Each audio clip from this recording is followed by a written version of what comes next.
4 days ago, this community was shaken by an evil and hateful act. Today, we are reminded of what is good, that there is compassion and empathy and decency, and most of all, there is love. That's the Orlando that we've seen in recent days, and that is the America that we have seen. This afternoon, the Vice President and I had the opportunity to meet with many of the families here. As you might imagine, their grief is beyond description. Through their pain and through their tears, they told us about the joy that their loved ones had brought to their lives. They talked about their sons or their daughters. So many young people in their 20s and 30s. So many students who were focused on the future. One young woman was just 18 years old. Another said her father was a happy girl with so many dreams. There were siblings there talking about their brothers and their sisters and how they were role models that they looked up to. There were husbands and wives who had taken a solemn vow. Fathers and mothers who gave their full heart to their children. These families could be our families. In fact, they are our family. They're part of the American family. And today, the Vice President and I told them on behalf of the American people that our hearts are broken too, and that we stand with you, and that we are here for you, and that we are remembering those who you loved so deeply. As a nation, we've also been inspired by the courage of those who risked their lives and cared for others. Partners whose last moments were spent shielding each other, the mother who gave her life to save her son, the former Marine whose quick thinking saved dozens of lives. Joe and I had the chance to thank Mayor Dyer, Chief Mina, Sheriff Demings. All have responded in heroic ways. The outstanding police and first responders who were able to, through their professionalism and quick response, rescue so many people. We also owe a tremendous debt of gratitude to all the doctors and all the nurses who have worked day and night to treat the injured, save lives, and prevent even more anguish. As one of the doctors here said, after the worst of humanity reared its ugly head, the best of humanity came roaring back. Let me get that quote more precisely. After the worst of humanity reared its evil head, the best of humanity came roaring back. Now, if we're honest with ourselves, if in fact we want to show the best of our humanity, then we're all going to have to work together at every level of government, across political lines, to do more to stop killers who want to terrorize us. We will continue to be relentless against terrorist groups like ISIL and Al-Qaeda. We are going to destroy them. We are going to disrupt their networks and their financing and the flow of fighters in and out of war theaters. We're going to disrupt their propaganda that poisons so many minds around the world. We're going to do all that. Our resolve is clear. But given the fact that the last two terrorist attacks on our soil, Orlando and San Bernardino, were homegrown, carried out, it appears, not by external plotters, not by vast networks or sophisticated cells, but by deranged individuals warped by the hateful propaganda that they had seen over the internet, then we're going to have to do more to prevent these kinds of events from occurring. It's going to take more than just our military. It's going to require more than just our intelligence teams. As good as they are, as dedicated as they are, as focused as they are, if you have lone wolf attacks like this, hatched in the minds of a disturbed person,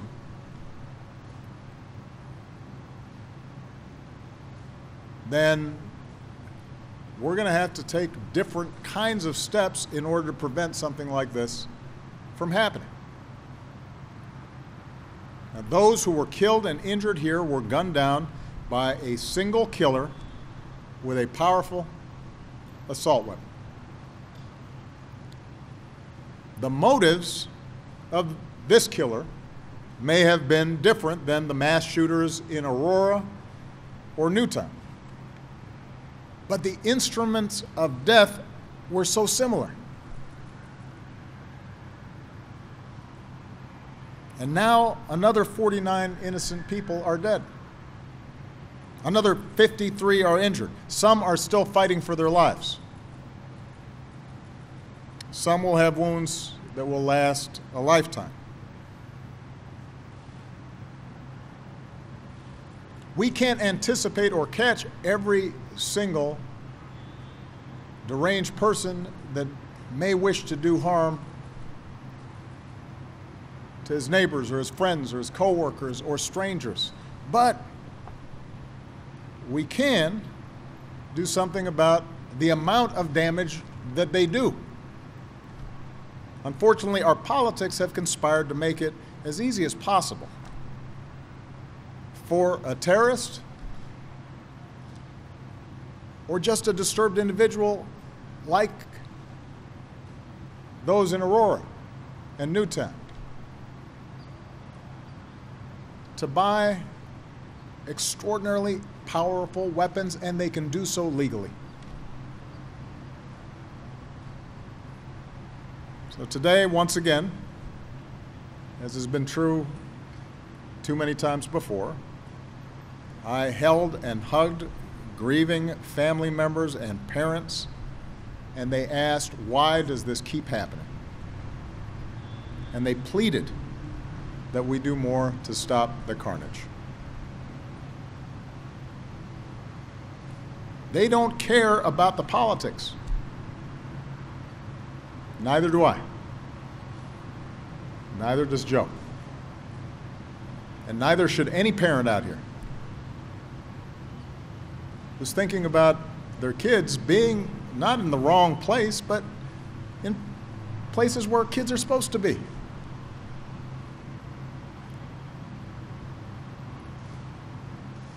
This debate needs to change. It's outgrown the old political stalemates. The notion that the answer to this tragedy would be to make sure that more people in a nightclub are similarly armed to the killer defies common sense. Those who defend the easy accessibility of assault weapons should meet these families and explain why that makes sense. They should meet with the Newtown families, some of whom Joe saw yesterday, whose children would now be finishing 5th grade, on why it is that we think our liberty requires these repeated tragedies. That's not the meaning of liberty. I'm pleased to hear that the Senate will hold votes on preventing individuals with possible terrorist ties from buying guns, including assault weapons. I truly hope that senators rise to the moment and do the right thing. I hope that senators who voted no on background checks after Newtown have a change of heart. And then I hope the House does the right thing and helps end the plague of violence that these weapons of war inflict on so many young lives. I've said this before, we will not be able to stop every tragedy. We can't wipe away hatred and evil from every heart in this world. But we can stop some tragedies. We can save some lives. We can reduce the impact of a terrorist attack if we're smart. And if we don't act, we will keep seeing more massacres like this because we'll be choosing to allow them to happen. We will have said we don't care enough to do something about it.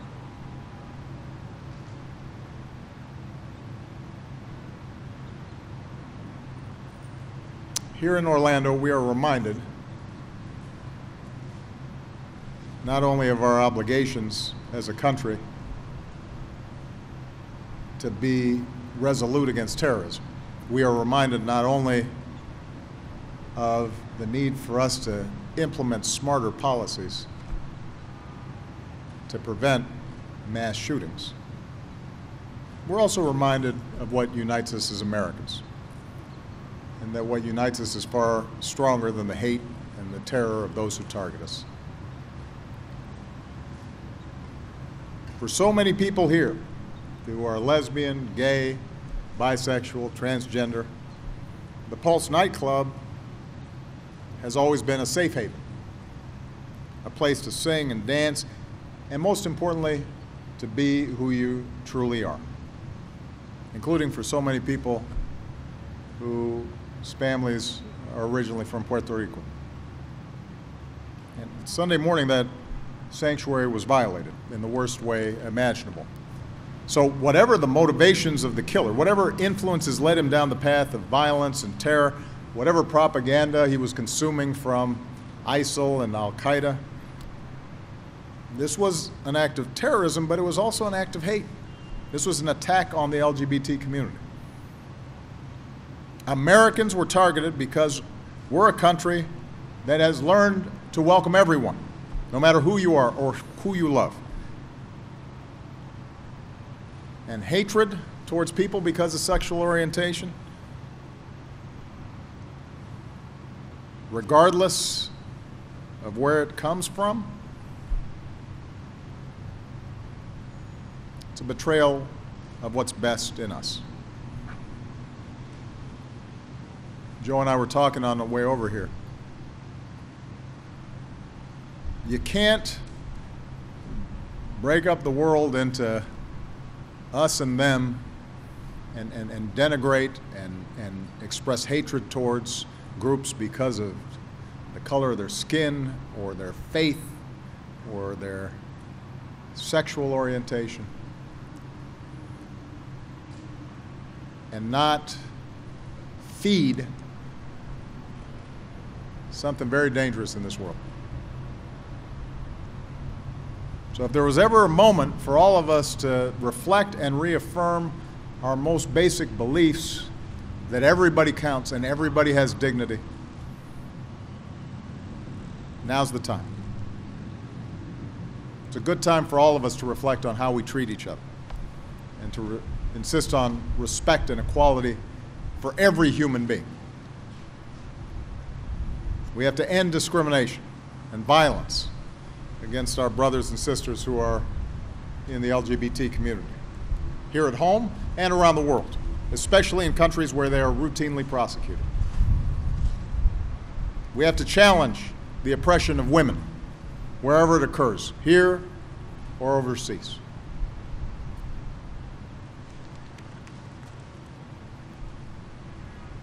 There's only us, Americans.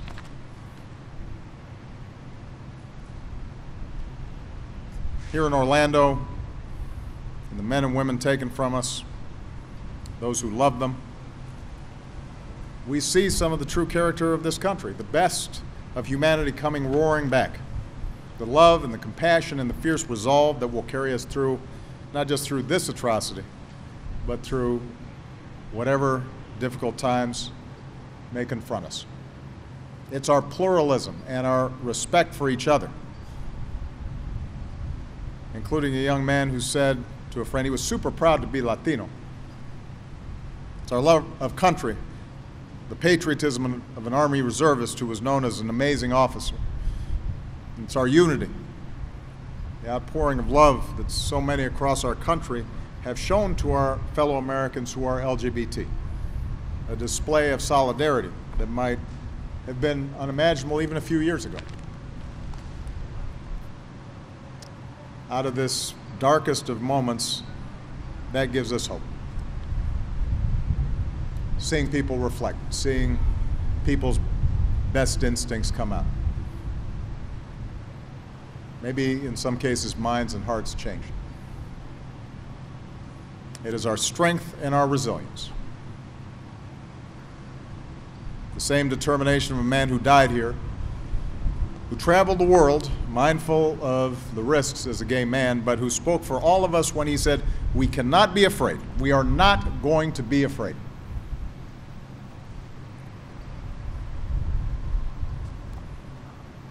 May we all find that same strength in our own lives. May we all find that same wisdom in how we treat one another. May God bless all who we lost here in Orlando. May He comfort their families. May He heal the wounded. May He bring some solace to those whose hearts have been broken. May He give us resolve to do what's necessary to reduce the hatred of this world, to curb the violence. May He watch over this country that we call home. Thank you very much, everybody.